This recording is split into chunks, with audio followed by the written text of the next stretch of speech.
thrilled to have here in the flesh, in studio, one of the stars of Parenthood on NBC, Thursdays at 10 p.m. Eastern Time. The Raymond of Everybody Loves Raymond for so many years. Good to see you, Ray Romano. Thank you. Good to be here. I am thrilled to have you here. And we had Todd Bowles, New York Jets coach, on Did before. you? Yes. I can't get a sense. I can't get a sense. What do you think of? Is he optimistic? Well, I mean, that's a word. Is that word in the Jets lexicon? Is that word? Yeah, from 40 years ago. You know? I don't know. Been a Jet fan for a long time. Yeah, well, which means you're constantly in search of the trap door, right? Yeah, we're waiting for it to happen, for the rug to get pulled out from under us.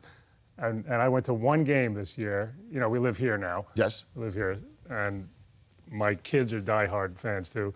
And we always go once a year. We'll either go back for Thanksgiving to New York and go to the game. Right. So this year they were playing San Diego. Right here in Southern California. Yes. Okay. So we said, do we do it? Do we do it? And we rented like a little party bus, and we went down, just the family. My brother was in town with his wife. Oh Lord. And they didn't pass the 50-yard line till the fourth quarter.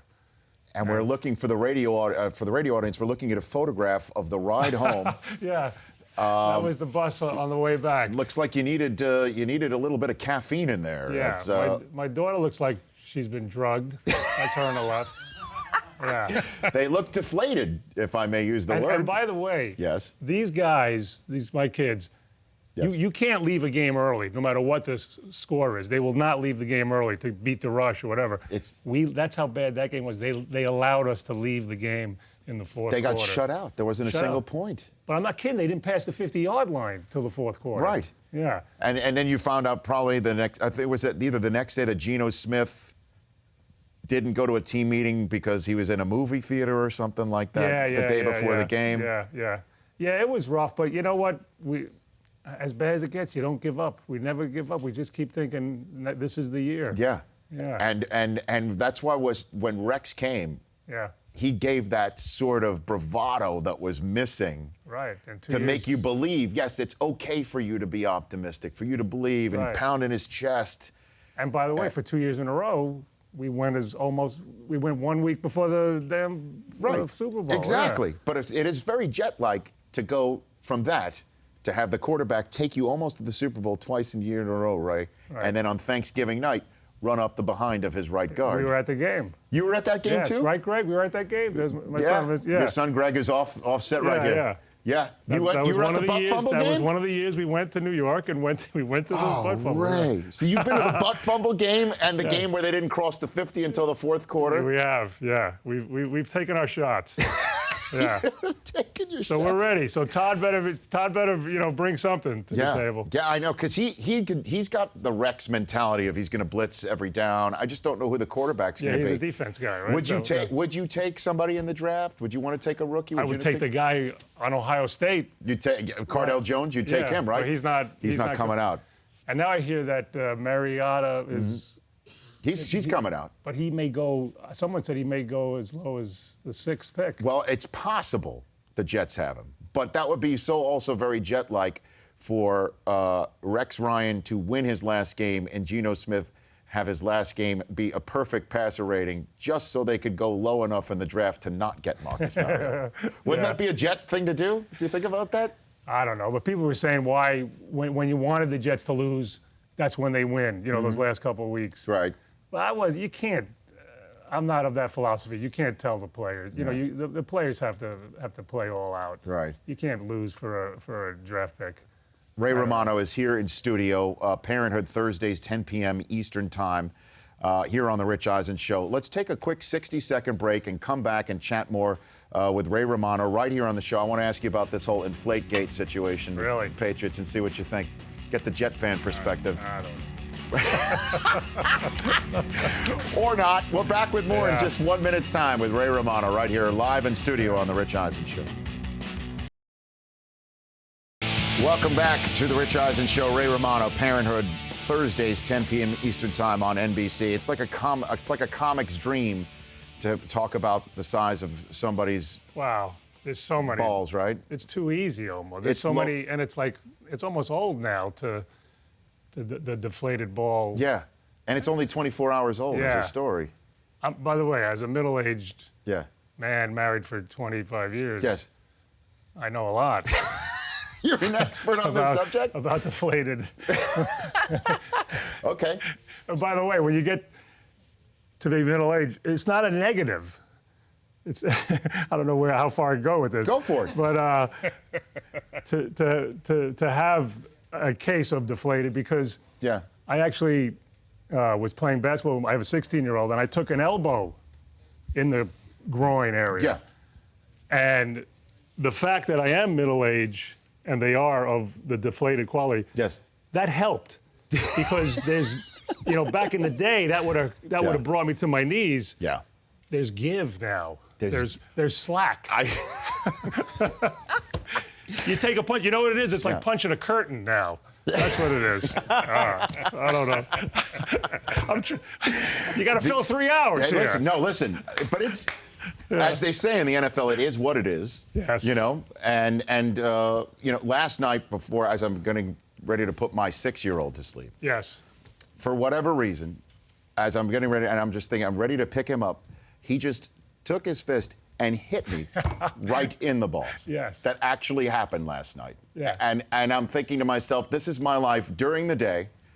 Me with a Northwestern graduate school degree, spending 3 hours talking about the size of another man's balls. Yes, yes. Getting hit in that area by my 6-year-old. And it sounded like that does sound like something straight out of your TV show, Parenthood, in a way. Yeah, right? yeah, Where yeah, you never of know course. these things will happen. And when you take a hit, Yes.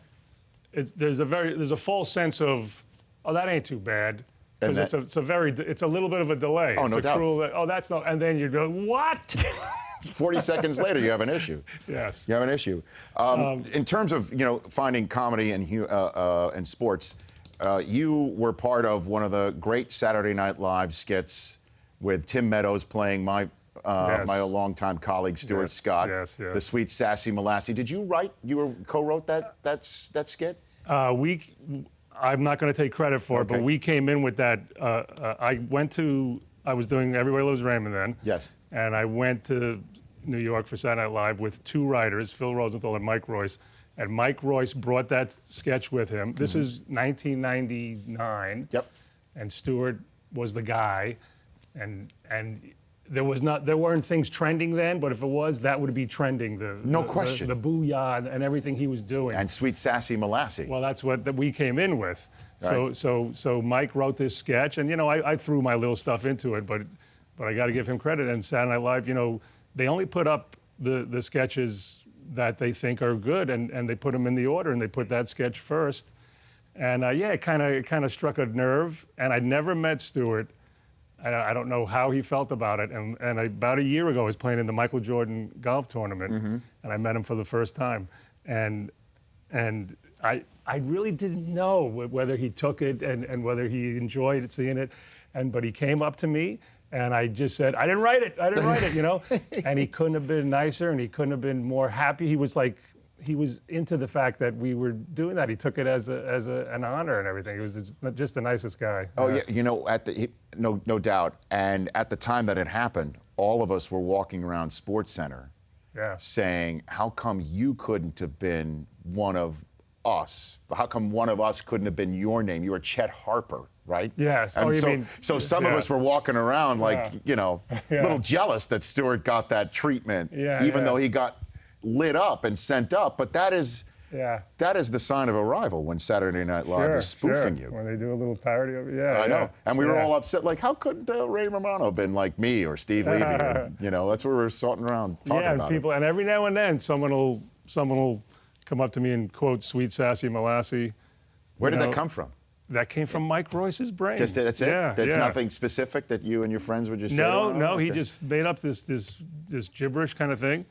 I threw my little thing. There were a couple of odd little things the guy would say, like, get out the checkbook and pay grandma for the rub down. I take credit for that one.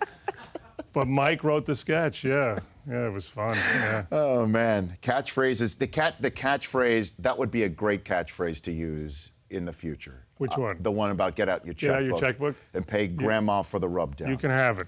Really? All right, I'll take it. Ray Romano here in studio. Do you have a Super Bowl prediction between New England and Seattle? Oh, boy. Ray Well, I'm Romano. a Jet fan, so my kids told me I can't pick New England. but boy, it's hard not to. You know, I usually wait till the last minute. Okay. And then I call up my friend in Vegas for a certain reason. Yes. And Just to see who's playing the Sands, right? That's who you're. yeah. I understand. But you know what? I think Seattle. I think because of what happened, everybody's forgetting how good Seattle is. And how destined they appeared after that comeback. Yeah, but now one bad game from them, and look, I'm not taking away from New England.